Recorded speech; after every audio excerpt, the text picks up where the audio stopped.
Tonight on Crossfire, is political correctness out of control?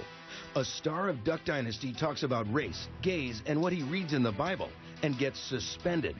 It started a political brawl. On the left, Van Jones. On the right, Newt Gingrich. In the Crossfire, L.Z. Granderson, who's for the suspension, and Penny Young Nance, who's against it. Where do we draw the line between bigotry and belief? Tonight on Crossfire.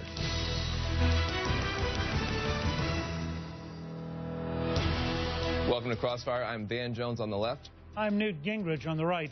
In the Crossfire tonight, guests with opposite views on whether the A&E network should have suspended Duck Dynasty patriarch Phil Robertson for paraphrasing a passage in the Bible. Suspending Robertson, frankly, is a stupid decision. It is truly ironic that the week before Christmas, the head of a Christian family has been suspended for talking about his Christian faith. A&E was content to make millions of dollars as long as viewers were tuning in to watch tamed reality television. But this is true reality.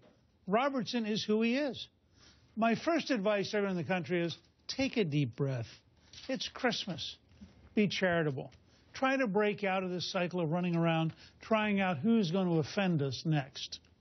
Well, you know, Newt, I think we're going to probably disagree on this a little bit because, you know, it is Christmas, and to me, this guy looks like Santa Claus, but he was leaving a lot of coals for a lot of people in our country. In the Crossfire tonight, we've got L.Z. Granderson. He is a CNN commentator. We also have Penny Young Nance. She's the president and CEO of Concerned Women for America. Now, Penny, this has blown up. It's become a huge story here all around the world. Before we go any further, I want to make sure that the people back home know the kind of comments that we're talking about here.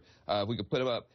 This guy says, it seems to me, and I apologize for anybody at home gets offended, that a vagina as a man would be more desirable than a man's anus. That's just me. I'm just thinking there's more there. She's got more to offer. I mean, come on, dudes. You know what I'm saying? But, hey, sin, it's not logical, my man. It's just not logical. Now, listen, can we at least stipulate that a private corporation, a private media company, it's not the government saying this, that says, I just don't want to be associated with those comments, at least has the right to say, this is not the kind of comment I want to be associated with as a private media company? Well, first I need to apologize for my parents who are watching, but anyway, like there were several things actually that made me uncomfortable in what he said, and you know, I wasn't particularly thrilled with what you just mentioned, but newsflash, he's not polished, and we like that about him, and he's an entertainer. And so, yes, I actually do agree with you. I think that A&E has every right to contract with who they choose to contract with. They have 11.8 million viewers. I'm thinking they're not going away. But the bottom line is, we live in a society where we can't shut down debate just because we don't want to hear it. We need to be able to have a discussion, and I think a civil discourse, about what we believe on these matters of faith. There are deep issues that demand an answer in this country. And the issue of marriage, the issue of sin, is a difficult one. The issue of life. We talk about all sorts of very difficult issues that concern Women for America, and we're not going to shut up just because people don't want to hear it. Well, we'll get into some of this. I just feel like I've been hearing people saying the First Amendment's being destroyed. This is not the government doing this. This is a private decision that's being made by a private corporation. We have, they have the right to do it. In this particular case, I do think they have the right to do it, but we have private businesses whose First Amendment free expression of religious rights are being squelched every day in this country. In New Mexico, you have Eileen's Photographers, who was shut down because the Supreme Court said that she had to take pictures of gay marriages. You have bakeries, you have printers. So, look, if you're going to say you have a right to contract with who you choose, you need to work both ways. It needs to work for these businesses. I'm sure we'll get around to that. Yeah, well, and let me just say, my point earlier wasn't that it was illegal, it was stupid. I mean, and LZ, you know, in the modern world, we have all sorts of different groups who have strong opinion. We have lots of people out here who feel deeply about a variety of issues. But isn't there some space in civil society for a Christian who is quoting the Bible? And the fact is, while he's clumsy and crude in some ways, he's essentially paraphrasing Corinthians. And he is, and the section, and he's doing it, by the way, in response to a very specific question. A reporter says to him, "How do you think about sin? How do you define sin?" And he basically takes St. Paul, and he doesn't do it as well as St. Paul did. but doesn't he have the right? But shouldn't people? Isn't there something wrong about punishing somebody for paraphrasing the Bible? Well, it depends, right? I mean, we don't know what the stipulations of his contracts are.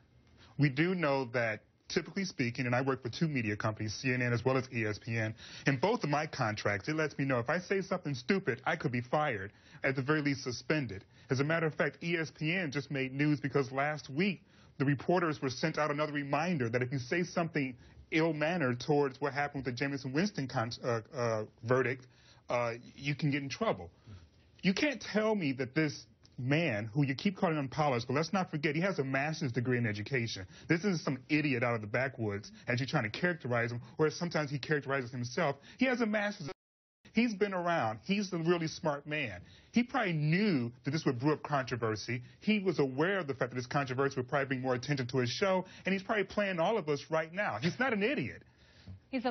He maybe is a marketing genius, and great if he is, but, you know, can we just take a second there and recognize the verse? He was quoting 1 Corinthians 6. You know what? And hang on. And let me just say, you don't know what I'm going to say, and you're going to be surprised. Okay. There is something in that verse to offend all of us. It talks about adultery. It talks about greed. It talks about theft. It talks about sex outside of marriage. What do you think about that? And so there's a whole group of people who believe that homosexuality is a sin, along with, by the way, all these other behaviors. And we have to be able to express that. So here's the thing, right? The Bible has been used throughout history as a way to oppress the minority. Wherever the majority is, they've always found the right verse to justify slavery, to justify keeping women. In fact, as a matter of fact, there's a couple of verses that should have you home right now. Go there. Verses that would have me, not being in the household that I'm in and not celebrating New Mexico's becoming the 17th state to have marriage equality. So whatever the majority is, whoever's in power can use the Bible to justify their positioning. What offends me is that I'm a Christian, okay? I believe Jesus Christ is my Lord and Savior, and I'm openly gay. And I don't have a personal conflict with either one of those positionings. And I'm sick and tired of pseudo-Christians using the Bible to justify being homophobic. Don't say this is Christianity. Say these are your beliefs. Well, wait a second. Okay, say they're your beliefs. Here is an American citizen expressing his beliefs. And all of a sudden, he's going to be suspended because he expressed his beliefs? Because his contract price says you're not supposed to say things like X, Y, and Z that probably goes against our HR policies.